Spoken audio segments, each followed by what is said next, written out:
Today's focus is a deeper look at the 936,000 cars produced and sold by Tesla this quarter.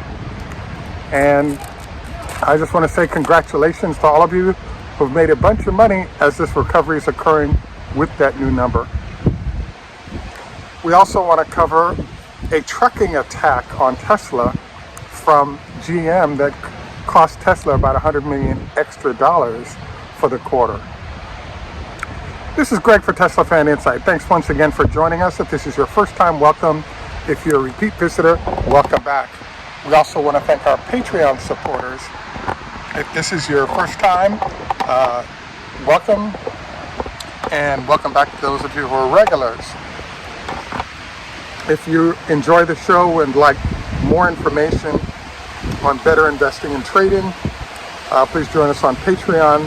I think you'll find it helpful in the process of better trading and investing as we head into a very heavy news period for Tesla that I believe will be extremely lucrative if you're able to manage the process well.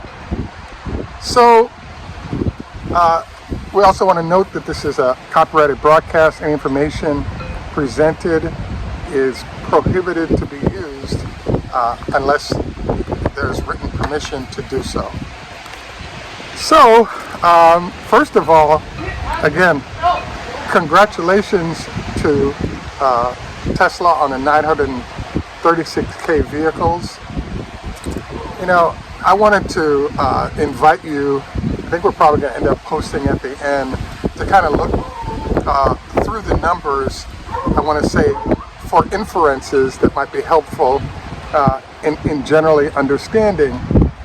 Please note, we're going to have a Gordon Johnson analysis of the numbers today that I think you'll find interesting, which will be a second show that we'll do today. Yes, he's a negative naysayer, but his comments were fascinating in terms of what he's thinking about and what the data looks like and how the two come together. So the first item I'd like to cover here is, as usual, Tesla has been able to deliver a terrific number. Now, you could pick at those numbers. For example, the actual production number was 930K, but there were 6,000 vehicles added from last quarter that weren't counted that allowed to push the overall number up. If you want to have a sense for what the overall production number is going to be in terms of revenue for the quarter, just multiply 60,000 per vehicle times the number of vehicles produced, and that also will give you a revenue figure that's greater than what was expected by analysts. As you know, in this case for the year, analysts were expecting about 890,000 vehicles.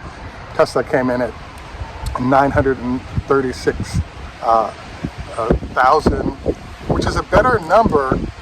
But the reason why we put 1 million vehicles produced for the year by Tesla is that Tesla started producing cars listed as test vehicles back in September in both Germany as well as in Austin. So our estimates on the number of vehicles is approximately 50,000 cars that have been produced in that process. So I wanted to bring this up to you primarily because there's something that I call funky accounting. And what does that mean? Well, Tesla is not allowed to count test vehicles as part of delivered vehicles, even though they were produced. So yes, these test vehicles exist. Yes, there are large numbers of them, but they don't count against revenue for the quarter, which Tesla didn't need anyway because they had exceeded the expected number anyway. So things are great. As you know, there is a sort of current situation and future situation question mark that's always there for every company, including Tesla. So basically the question is, how did this quarter's numbers go? The answer was great. How are we looking for next quarter? Well, I think by the time we get rolling for the quarter, Tesla is going to be about 100,000 vehicles ahead of where most people thought they would be by now, and then they can go into their regular production. So as a result, I think the next quarter obviously is going to be terrific, especially if Austin opens this week, as has been discussed by many people. So yes, we have a bump right now, but if Austin opens and the forecast is in essence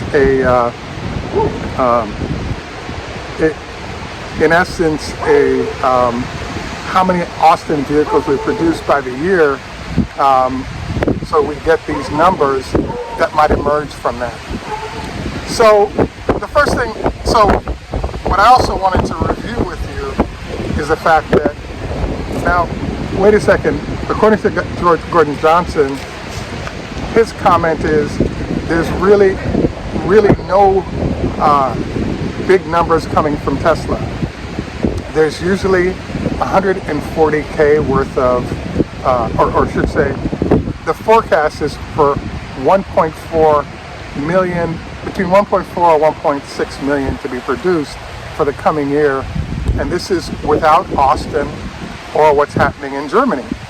So which is what we think, we end up with the 300 to 500K worth of vehicles coming out of Austin for the year. Now you see how we end up with 2 million. And then if we can get some cars out of Germany, which seems kind of shaky right now, but probably likely in a few months, it can add to that total as well. So therefore we end up with some fairly large numbers to work with.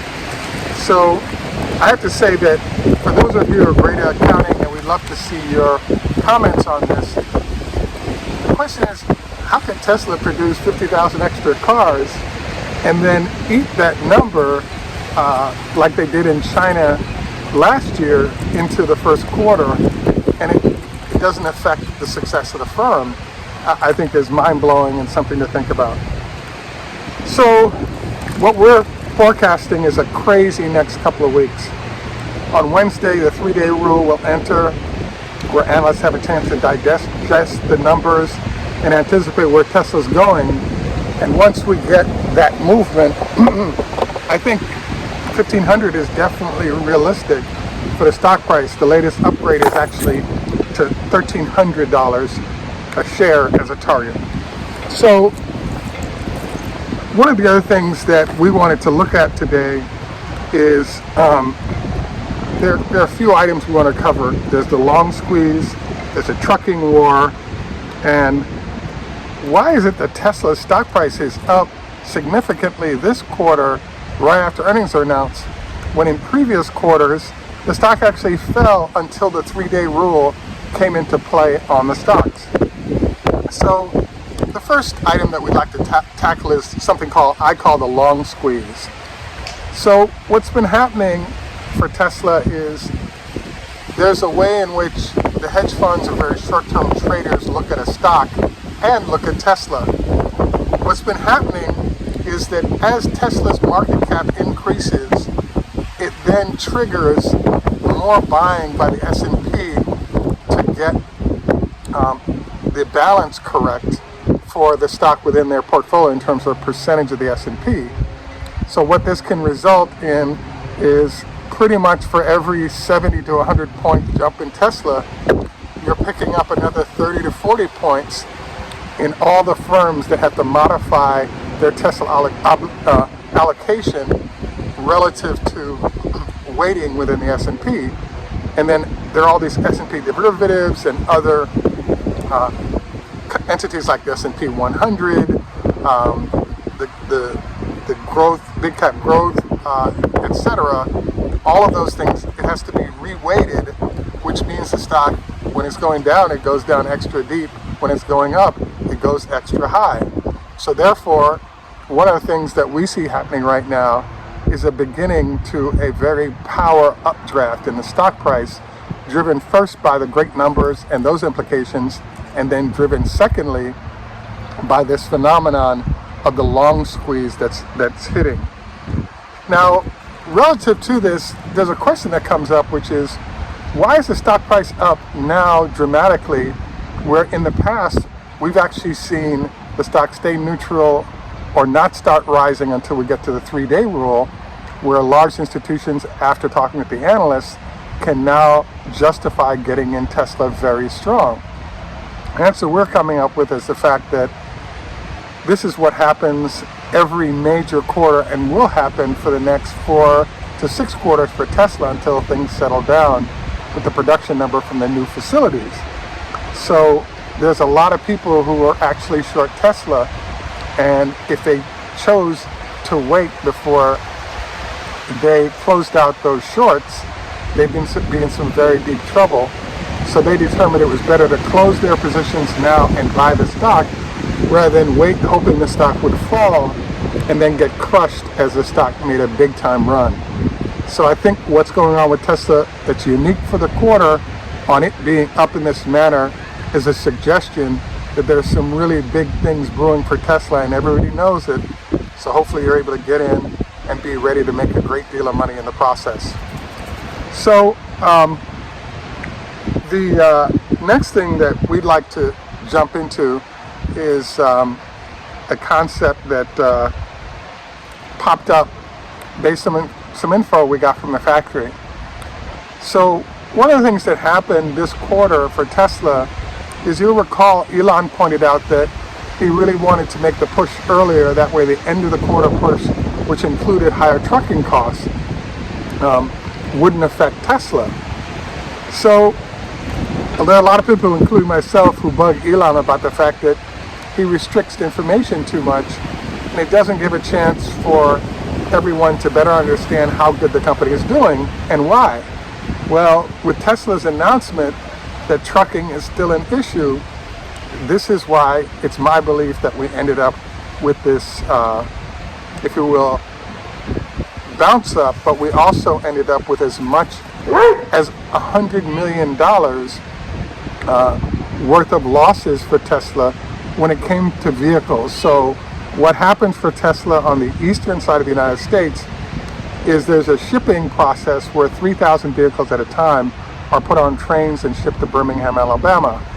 Tesla doesn't like to maintain a whole bunch of inventory sitting around. So what you ended up with is a situation where